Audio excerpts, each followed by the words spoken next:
Hey everyone, कैसे आप सब। इस वीडियो में मैं आपसे बात करने वाली हूँ अंतर्दर्शी चिंतन टैसिक नॉलेज की। So let's start. तो जो अंतर्दर्शी चिंतन इंट्यूटिव टैसिक थिंकिंग होती है, तो पहले हम इसका मीनिंग देखेंगे, फिर इसका नेचर। सो जो अंतर्दर्शी चिंतन होता है वो क्या होता है? एब्स्ट्रैक्ट होता है, जिसे हम देख नहीं सकते, छू नहीं सकते, हम केवल कल्पना कर सकते हैं। That is abstract. और क्रमबद्ध मीन्स कोई सिस्टमेटिक तरीका नहीं है, बस ऐसे ही। और अतार्किक, जिसका पीछे कोई लॉजिक नहीं है, ऐसे ही है ना।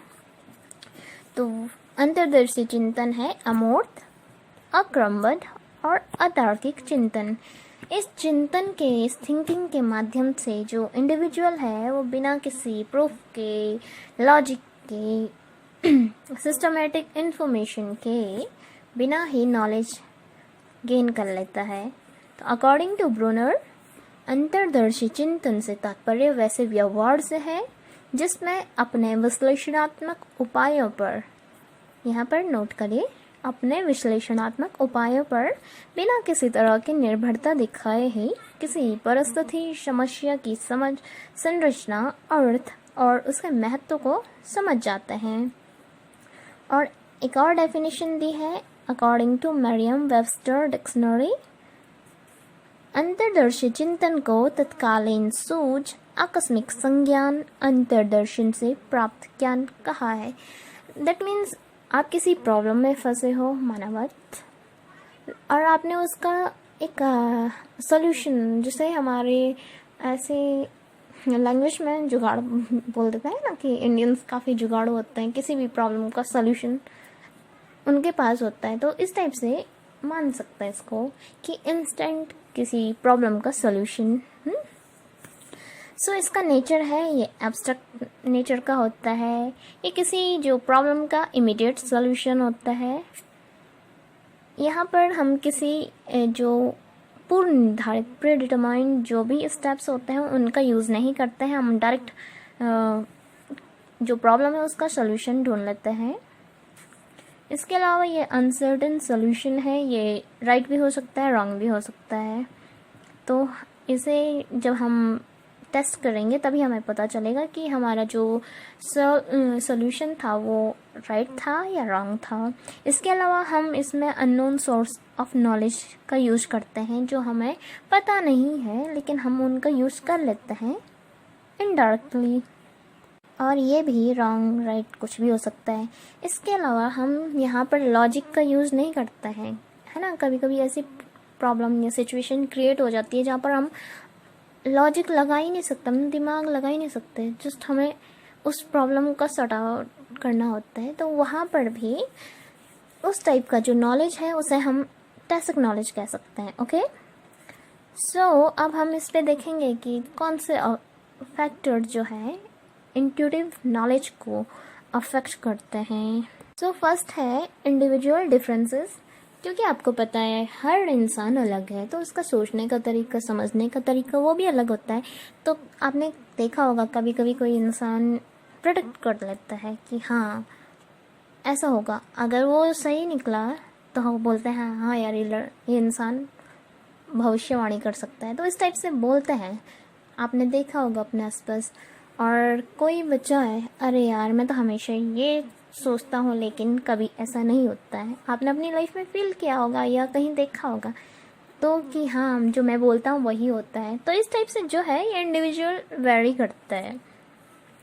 और ब्रूनर ने कहा है कि जो एक अच्छा अंतर्दर्शी कुछ विशेषताओं के साथ जन्म ले सकता है, लेकिन उसकी प्रभावकारिता विषय पर उसके मजबूत ज्ञान, जानकारी जो अंतर्दर्शन के साथ कार्य करने के लिए हो पर आश्रित होती है। इनका कहना है कि हो सकता है कोई जो इंसान है उसके पास अच्छा अंतर्दर्शी ज्ञान हो, लेकिन जब तक वो जो सब्जेक्ट है उससे रिलेटेड इन्फॉर्मेशन गेन नहीं करेगा तो उसका जो टैसिक नॉलेज है वो ज़्यादा इम्प्रूव नहीं होगा।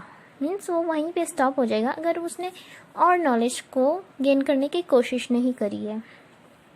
नेक्स्ट है स्पेसिफिक एरिया।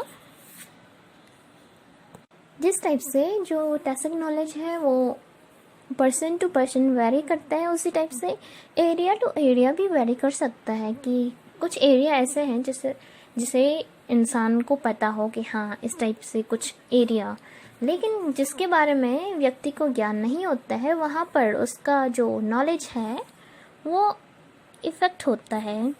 जैसे आपको जाना है किसी एरिया में से, मीन्स जहाँ पर आप आज तक कभी नहीं गए हो और आप पहली बार जा रहे हो, है ना, तो वहाँ पर आपको उस एरिया का नॉलेज नहीं होगा।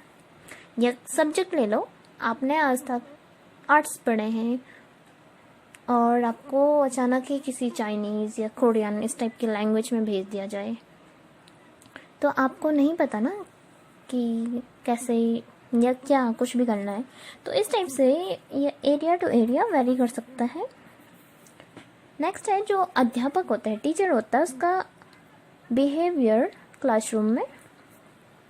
तो टीचर का काफ़ी इम्पोर्टेंट रोल होता है क्लास में, स्टूडेंट के ऊपर टीचर का काफ़ी प्रभाव पड़ता है। तो अगर जो टीचर है वो इंट्यूटिव जो थिंकिंग है उसके डेवलपमेंट पर फोकस कर रहा है, तो जो उसके स्टूडेंट्स होंगे उनका भी जो नॉलेज है, थिंकिंग है, वो भी बढ़ेगा, वो भी उसका यूज़ करेंगे। लेकिन अगर टीचर इनका यूज़ नहीं करता है, उन पर मीन्स अगर बच्चा यूज कर रहा है तो उसे डांटता है इस टाइप से, तो बच्चा भी फिर उनका यूज करने से बचेगा। ओके, नेक्स्ट है प्रोसेस ऑफ गेसिंग। अगर आपके पास टैसिक नॉलेज है तो आपका जो गेस करने का तरीका है या कुछ भी बोल सकते हैं तो वो भी इम्प्रूव हो सकता है। इस टाइप से जो टीचर होता है वो भी स्टूडेंट के जो क्लास में अनुमान के लिए प्रोत्साहित एनकरेज कर सकता है। कुछ एरिया तो ठीक है बट कहीं कहीं पर ये ठीक नहीं भी होता है, तो जहाँ पर ठीक है वहाँ पर वेरिफिकेशन कंफर्मेशन होना मस्ट है। ओके, नेक्स्ट है अनुमानी प्रक्रिया, ह्यूरिस्टिक प्रोसीजर। तो ब्रूनर का कहना था कि जो ज्ञान है, नॉलेज है, वो आत्म अन्वेषित सेल्फ डिस्कवर्ड होता है। इसलिए जो ऐसा ज्ञान है जो स्टूडेंट्स के द्वारा डिस्कवर किया जाता है, अगर इस ज्ञान को स्टूडेंट ने खोजा है तो इसे हम और अधिक सार्थक और स्थायी परमानेंट बना सकते हैं। और जो अंतर्दर्शी चिंतन है उसमें वृद्धि करके विश्लेषणात्मक चिंतन को कम किया जा सकता है। इसके अलावा है विद्यार्थी का आत्मविश्वास तथा साहस, self confidence and courage of a student. अगर हम जैसे कोई बच्चा है, अगर वो टैसिक नॉलेज का यूज़ करता है और टीचर के द्वारा उसे रिवॉर्ड दिया जाता है तो बच्चा नेक्स्ट टाइम भी इसका यूज करेगा। लेकिन अगर बच्चे के द्वारा यूज किया गया है और उसका जो सॉल्यूशन है वो रॉन्ग प्रूफ हुआ और टीचर ने बच्चे को डांट लगाई या कुछ भी मारा पीटा जो भी है, तो नेक्स्ट टाइम बच्चा उसका यूज़ नहीं करेगा, बिकॉज वो अपने एक्सपीरियंस से कि नेक्स्ट टाइम टीचर उस पर गुस्सा ना करे। तो इसलिए बच्चे का सेल्फ कॉन्फिडेंस एंड करेज भी अफेक्ट होता है और अफेक्ट करता है इंट्यूटिव थिंकिंग को। एंड लास्ट है संबंधित विषय पर मजबूत पकड़, solid command on related subject. अगर जो बच्चा है या अंतर्दर्शी है उसे किसी सब्जेक्ट से रिलेटेड अच्छा नॉलेज होगा तो वहाँ पर उसका इंट्यूटिव नॉलेज भी अच्छा होगा, उसकी पकड़ होगी। लेकिन मैंने पहले भी बोला, जैसे अगर आपको किसी अदर लैंग्वेज को सिखाया जाए तो आपकी वहाँ पे जो इंट्यूटिव थिंकिंग है वो कम होगी, बिकॉज यू डोंट नो ना। सो इस टाइप से ये फैक्टर थे जो इंट्यूटिव थिंकिंग को अफेक्ट करते हैं। इसके अलावा है कि जो हमारी क्लासरूम होता है वहाँ पर इंट्यूटिव नॉलेज को, थिंकिंग को डिस्करेज करने वाले फैक्टर क्या क्या हो सकते हैं। तो अगर बच्चा कांस्टेंट मिस्टेक्स कर रहा है उसका जो अंतर्दर्शी चिंतन है उसके द्वारा जो भी वो सोल्यूशन निकाल रहा है उनमें लगातार गलतियां हो रही हैं, तो इससे बच्चे को डांट लग सकती है, जिससे वो इसका यूज़ नहीं करेगा। नेक्स्ट है, अगर टीचर के द्वारा इंट्यूटिव नॉलेज पर रिवॉर्ड दिया जा रहा है तो ये इंक्रीज होगा। अगर पनिशमेंट दिया जाता है तो बच्चा नेक्स्ट टाइम इनका यूज करने से बचता है। एंड लास्ट है ग्रेड सिस्टम। तो यहाँ पर भी जो स्टूडेंट्स होते हैं वो इंट्यूटिव नॉलेज डिस्करेज होता है। अब हम देखेंगे इसके एडवांटेज। सो इंट्यूटिव जो थिंकिंग होती है उससे हमें किसी भी प्रॉब्लम का एकदम शॉर्टकट सॉल्यूशन मिल जाता है।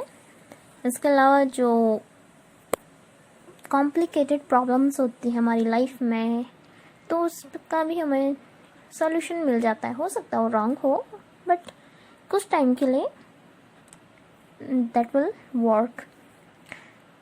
इसके अलावा जो हमारी हाइपोथेसिस होती है, हम इमीडिएट उसका फॉर्मेशन करते हैं, क्योंकि अगर हम एनालिटिकल थिंकिंग से चलें तो वहाँ पर हमें काफ़ी टाइम लग जाएगा प्रॉब्लम सॉल्व होने में।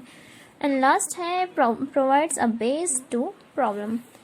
आपने हाइपोथेसिस पढ़ी होगी तो आपको पता होगा कि प्रत्येक हाइपोथेसिस सही नहीं होती है, तो इसी टाइप से हम बना लेते हैं हाइपोथेसिस किसी प्रॉब्लम के सॉल्यूशन के लिए। हो सकता है वो रॉन्ग हो या उसका फर्स्ट पोर्शन सही हो, सेकंड हाफ गलत हो, तो हम इम्प्रूव कर सकते हैं उसे। ओके, एंड लास्ट है हम इसके डिमेरिट्स देखते हैं। तो सबसे पहले यही है कि जो नेग्लिगेशन ऑफ एनालिटिकल थिंकिंग, यहाँ पर हम इसका टोटली नेग्लेक्ट कर लेते हैं, क्योंकि हमें इंस्टेंट सॉल्यूशन चाहिए होता है। इसके अलावा dependency on various method of inquiry, यहाँ पर हम इंस्टेंट सॉल्यूशन के चक्कर में कोई भी जो मेथड होते हैं उन पर डिपेंडेंट नहीं होते हैं। एंड लास्ट है यूजलेस फॉर एग्जाम। तो यहाँ पर जो स्टूडेंट्स होते हैं, अगर वो इनका यूज़ करते हैं और बार बार एरर आ रहे हैं, तो इससे एक तो वो डिस्करेज हो जाएंगे और नेक्स्ट टाइम इनका यूज करने से बचेंगे।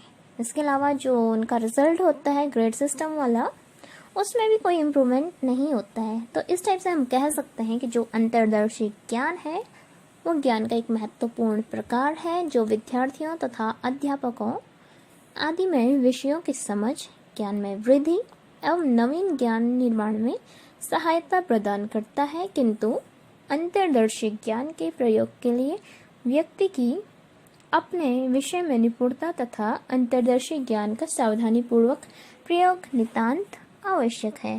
So thanks for watching.